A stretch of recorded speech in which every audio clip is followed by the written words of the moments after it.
Les 10 et 24 avril, voilà les dates qui ont fuité hier. Cela voudrait donc dire que le deuxième tour ne tombera pas en mai, comme c'est la coutume depuis 1974. Bonjour Louis de Raguenel. Bonjour Pierre, bonjour à tous. Pourquoi ce choix et pourquoi voter si tôt ?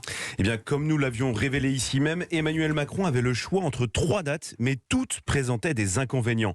Une élection très tôt, avec un premier tour le 10 avril et un second tour le 24, c'est-à-dire au milieu des vacances scolaires des 3 zones. La deuxième option, c'était un premier tour le 17 avril, mais dans ce cas, le second tour serait tombé le 1er mai, le jour de la fête du travail et ses cortèges habituels.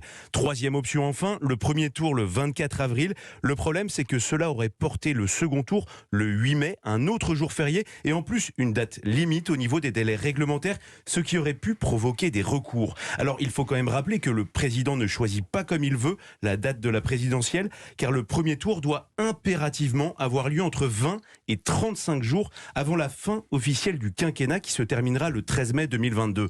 En optant pour la première possibilité, celle d'une élection les 10 et 24 avril 2022, Emmanuel Macron envoie quand même un signal. Il a fait le choix d'une campagne très courte. Louis de Raguenel du service politique d'Europe 1. Les dates